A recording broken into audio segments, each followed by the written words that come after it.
que la diffusion de traitements antirétroviraux gratuits ou quasiment gratuits, accessibles en tout cas, contribue à enrayer la progression du mal. Et puis les campagnes de prévention commencent à porter ça et là leurs fruits. Et le raisonnement vaut aussi bien sûr pour le paludisme, qui est un tueur certes plus discret, mais plus efficace encore que le VIH. Alors sur l'éducation, très brièvement, 3 remarques. On l'a d'ailleurs évoqué de manière tout à fait pertinente dans le film. Il y a encore, bien sûr, des obstacles que l'on qualifie par communauté de langage culturel dans pas mal de pays. Une fille à l'école à 6 ans, c'est admis, à 8, c'est toléré, à 12, ça devient problématique, voire miraculeux. Bon, donc là, il faut évidemment avancer là-dessus. Sur les équipements même, les salles de classe, les pupitres ou l'absence de pupitres, moi j'ai eu l'occasion de voir des villes africaines à 2 ou 5 ans d'intervalle où j'ai eu l'impression, à tort ou raison, qu'il y avait une régression matérielle. Et notamment sur le phénomène des classes surchargées qui deviennent en réalité des sortes de garderies dans lesquelles l'effort pédagogique est grosso modo voué à l'échec. Vous savez qu'en plus il y a des pratiques héritées de tradition, comme on l'évoquait d'ailleurs tout à l'heure avec des membres de votre association, un uniforme qu'on est tenu d'arborer au moment d'arriver en classe. Et bien parfois le simple coût de cet uniforme, et c'est un phénomène qui affecte également Haïti où j'étais il y a quelques jours, ça peut être dissuasif pour une famille. Donc là, il faut vraiment qu'on sorte de ce type de piège. Dernière remarque, c'est sur la qualité d'enseignement. Soyons francs là encore. Il y a des endroits d'Afrique où il y a une régression en termes de qualité d'enseignement, et pour une raison, il y en a d'autres, mais qui est assez simple, c'est que, quel que soit le dévouement, l'abnégation de l'enseignant, tant qu'il aura un traitement aléatoire en ce qui concerne son raisonnement et dérisoire en ce qui concerne son montant, eh ben, il ne pourra pas échapper à l'impérieuse nécessité d'avoir un 2e, un 3e, voire un 4e boulot, et il sera évidemment perméable à la petite corruption qui permettra d'acheter un passage en classe supérieure. Donc voilà, encore des éléments sur lesquels il est impératif de recueillir des progrès dans les prochaines années. Ça, on va appeler quelques questions. Juste peut-être pour faire un écho avec les organisateurs, nous disposons encore de combien de temps? Toute la nuit? Bon, d'accord. On n'a pas le chrono en main, mais... Bon, c'est bon, on peut parler. On peut parler, donc voilà, librement. Une à ma gauche, une à ma droite, une au milieu. Donc je suis désolé pour celui qui va marcher. Je veux bien me déplacer, moi aussi. Ici. Deux micros, ben voilà, oui. Si c'est les premiers rangs, je vais te laisser. Voilà, je vais le faire. Enfin, j'en ai un là. Moi, j'aimerais juste savoir, suite à une citation de Jean Ziegler, un écrivain qui dit que tout enfant qui meurt de faim aujourd'hui est un enfant assassiné. Je voudrais savoir qui sont pour vous les assassins. Je voudrais savoir aussi ce que vous pensez du droit d'ingérence. Est-ce que sous couvert de mondialisation, de soucis planétaires, la France, les pays développés, auraient la capacité, dès demain, la semaine prochaine, d'enrayer la famine en Afrique par des moyens aussi spectaculaires que l'Amérique a fait pour débarquer toute une armée, tous des milliards de dollars pour aller en Irak. Et puis, une dernière petite question, vous parliez de la Chine et de l'Inde comme partenaire de l'Afrique, mais moi je n'ai pas votre culture du sujet, mais je lis aussi de temps en temps que ce sont des nouveaux colonisateurs, des nouveaux exploiteurs, on saigne l'Afrique, on la pompe, on ne prend que le meilleur et on reste les résidus, on n'humanise pas les relations, on les économise, on les... Voilà, donc ça suffira comme question.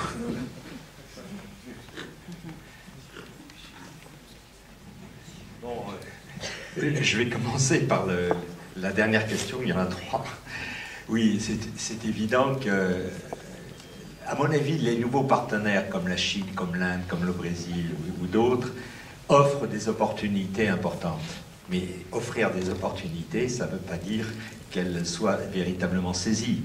C'est-à-dire que qu'est-ce que cherche la Chine, l'Inde? Bon, globalement, elle cherche des ressources naturelles essentiellement. Elle cherche un peu des voies aux Nations Unies aussi. Et puis elle cherche à élargir leur champ Mais l'énergie, c'est absolument essentiel, puisque 80% de l'énergie de la Chine et de l'Inde sont des énergies fossiles, et seront des énergies fossiles dans les 20 ans qui viennent, quoi qu'il arrive dans les négociations sur le climat. Et l'Afrique permet de diversifier les risques, notamment dans ce domaine, charbon, hydrocarbures ou gaz. Le problème, c'est que ces types de contrats, ou ce qu'on appelle les package deals, la Chine recherche les produits ou recherche les terres. Dans le cas présent, elle est présente au Mali, indirectement dans le domaine de l'Office du Niger. C'est moyennant contrepartie. Donc toute la question, c'est comment se négocient les contreparties. Rien n'est joué. C'est-à-dire qu'il n'y a aucun problème. Il y a une surenchère entre différents partenaires qui sont présents, qui veulent les mêmes ressources. Ça donne des marges de manœuvre à ceux qui négocient. Mais si, évidemment, ce qui est négocié, c'est pas du tout l'accès à des technologies adaptées, c'est pas la transformation des produits en valeur ajoutée locale, c'est simplement quelques grandes routes ou infrastructures. Le jeu, il est vraiment dans les modes de négociation.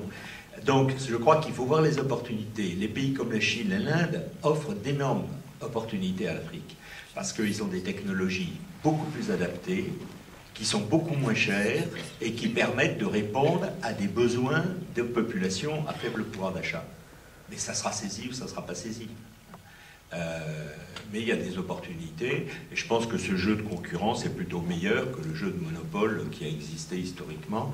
Mais c'est vrai qu'actuellement, on peut dire que les relations sont essentiellement de type postcolonial, puisque ça se fait, l'Afrique exportant des produits primaires non transformés et important des produits manufacturés, etc.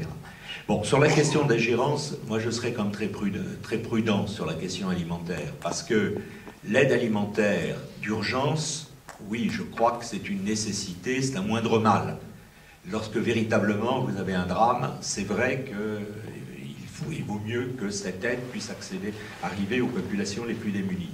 Mais il faut savoir également que l'aide a des effets extrêmement pervers. Et donc que l'aide d'urgence doit être limitée au maximum. Ce qu'il faut, c'est qu'elle soit payée déjà par les populations. Il ne faut pas qu'elle soit donnée. Il faut à un coût accessible, mais il ne faut pas évidemment que ce soit des sacs qui viennent et qui vont casser les dynamiques agricoles qui peuvent exister dans des pays. Il faut savoir que les gros problèmes alimentaires ne sont pas liés à des insuffisances de l'offre. Vous pouvez avoir la situation du Niger ou la situation du Mali, qui sont des situations de pays qui peuvent être excédentaires, mais vous êtes dans des zones où les populations n'ont pas le pouvoir d'achat pour accéder aux produits, parce que vous avez des mécanismes spéculatifs qui sont liés au niveau international, parce qu'un produit alimentaire, c'est un produit financier aujourd'hui, hein, c'est une valeur refuge, et donc c'est les fonds hedge funds, etc., qui se placent sur les marchés des produits alimentaires. Et puis vous avez une répercussion dans les pays, c'est-à-dire qu'au lieu de lisser les prix, eh bien, on a des spéculateurs qui également jouent sur des anticipations et font plutôt des prix instables. Donc le jeu, il y a deux cas de figure. Soit vous êtes en situation de réel conflit, où là, les vraies questions, c'est effectivement le fait que les produits alimentaires ne peuvent pas circuler, et même que souvent, on ne veut pas qu'ils circulent parce que c'est une manière d'arriver à une guerre par l'alimentation. Et puis l'autre situation, c'est l'absence de pouvoir d'achat des populations, et notamment aux zones rurales.